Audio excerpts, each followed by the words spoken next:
everyone, and welcome to the Milkowitz family reunion.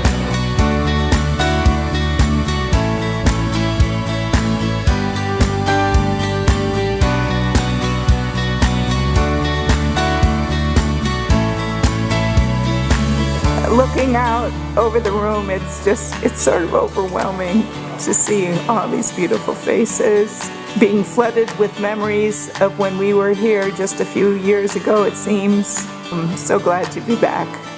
We come together today with our thoughts and memories of our family members who are not here. We want to especially remember those members of the family that have passed away since we were last together 4 years ago. Beatty Seklick-Levy, Rosalind Richmond, Arnold Case, Jeannie Margolis Hentel, Jerry Gottesman, John Gray, Joseph Racklin, Phyllis Shapiro, Ann Racklin, Joshua Isaac Richmond Kruger, Louis Case, S.D. Racklin Fisher, Stephen Rayfield Cohen. We also want to welcome the newest members of our family, which is Sophia Ava Richmond, and I think her new grandfather is in the room. And Karen Lim. We have to come together. This one is for your brother. This is Amelia Karen Lim, and this is for her. Then we have Rivka Look Zilberman. I think we have a new grandmother here. And we have Carol Shea Stansel Holly. Clara. Thank you. Now, let's hear about our family story, and we want to welcome up Albie Hurwitz to tell us how our family story begins. Let us go to the family history now. As you can see, Moshe Ben Kalman, born 1735, Prague. 1780, he and his wife Sarah moved across Europe into a little village called Milkowitz. That's where we got our family name. Here is the family tree. Zelig Milkowitz, Goldie Milkowitz. Here are the 9 children. Basha Milkowitz was married to David Racklin. Their oldest son, Mendel, came to America in 1902 at age 16, where he gained a new last name, Richmond. Basha and the rest of her children, including my great-grandfather, Irving, departed Staroben in December 1906. Isaac Milkowitz also arrived in America in 1902 and came to New Britain, where his sister Masha had settled. After 3 years, he sent for his wife Hannah and their 6 children. The family often got together for Passover, as you can see in this photo. There's my grandfather, Albie Hurwitz, one of Isaac's many grandchildren in the lower left. Masha, my grandmother, was the first of the Milkowitz family to come to America. She left Staroben to join her husband, Lazer Lippman, who had already settled in New Britain. When Lazer Lippman left Russia, he originally planned to settle in Chicago, but after landing in Nova Scotia, Canada, he worked as a peddler and made his way to the United States, eventually coming to New Britain. The Lippmans were the official welcoming committee and once had members of 5 different branches of the Milkowitz family living with them. Nechama Milkowitz, my great-great-grandmother, and her husband, Sam Nager, were married in Russia. They first lived in the Hartford area, but eventually settled in Great Barrington, Massachusetts, about 50 miles north. Sam had a slaughterhouse right next to the Great Barrington Fairgrounds. Max Milkowitz, my grandfather, came to the U.S. around 1900. He worked as a peddler in New Britain, but then opened a candy and grocery store on Arch Street in New Britain and lived above the store. Max moved his family to Canaan, Connecticut, where he opened an Army and Navy store. Minnie Milkowitz, my grandmother, immigrated to America by herself at the age of 13 in 1894. She traveled by boat from Hamburg, Germany. She shared a room with a woman from England who she didn't know and who didn't speak Yiddish. When she arrived in the U.S., her sister Masha helped her adjust, and she worked in a sweatshop sewing piece goods. One day, Minnie's future husband, Max Case, came to Sam Nager's store in Hartford, where he spotted Minnie and asked her on a date. Yudis Milkowitz, my grandmother, and her husband, Chaim Shapiro, were first cousins. They were engaged in Russia. Chaim came to New York City in 1905 and worked for 2 years until he saved enough money to send for Eudes. They both moved to New Britain, where Eudes' sisters and brothers lived, and one of Chaim's brothers too. We have been talking about the 7 children of Zelig and Goldie Milkowitz who came to America. What happened to daughters Gittel and Sarah who remained? Gittel Milkowitz-Resnick moved to Poland with her husband and children. Tragically, the Nazis murdered them during World War II. We wish we knew more about them. Sarah Milkowitz and her husband Itzhak Wernick stayed in Starobin.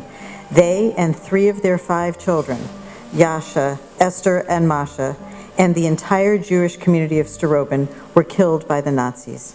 Fortunately, 2 daughters, Dina and Berta, survived. We are glad that Dina's daughter, Irina, is here with us today.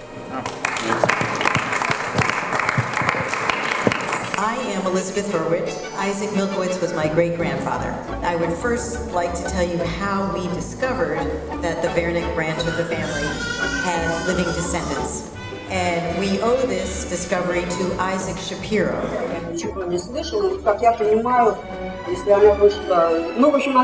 Then I asked about life in Leningrad after the war, and she said since she was only a child, everything seemed normal to her. She went to kindergarten, played school, played sports, and whatever kind of life or worries the adults had, she didn't notice.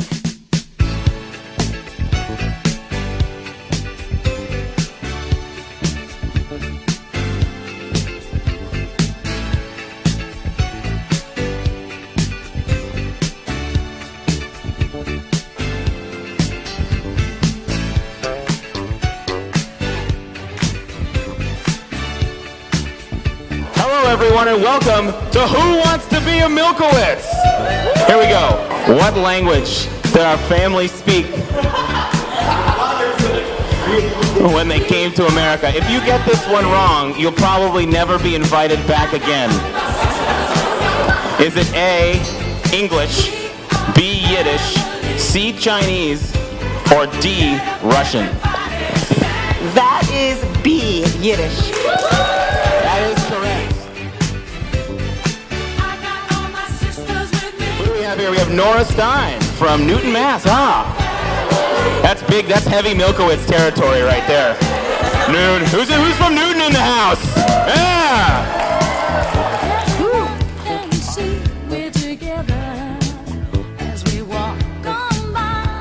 You're all winners. And my Tante Minnie's story was handed down from my father to me.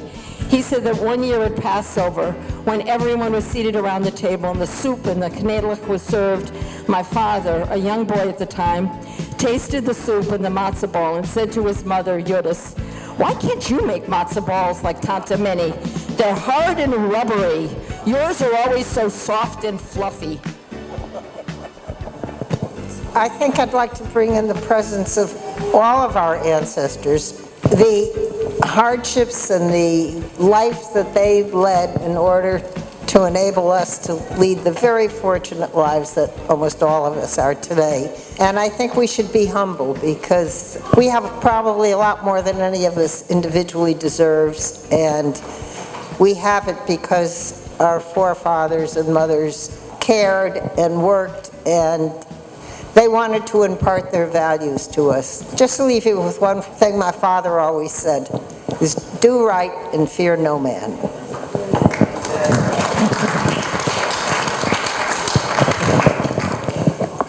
I'd like to discuss the family and what these reunions mean. There's an existential change from the elders, the 3rd generation, backward, to us and to you, present and future generations. And that existential change took place because the elders, through their wisdom, courage, love, encouraged the younger generations to come here.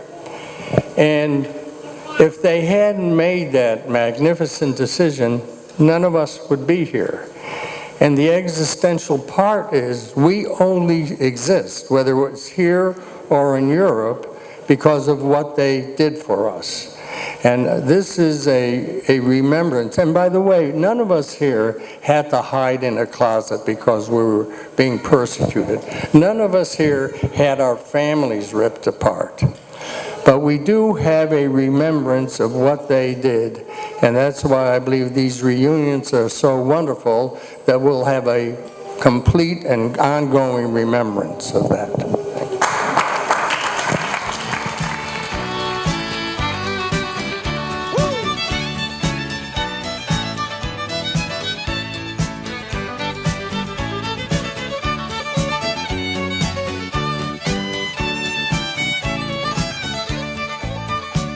The folks in Madagascar aren't the same as in Alaska. They got different foods, different moods, and different colored skin. You may have a different name, but underneath we're much the same. You're probably my cousin, and the whole world is our kin. We're a family, and we're a tree. Our roots go deep down in history. From my great-great-grandmother reaching up to me, we're a green and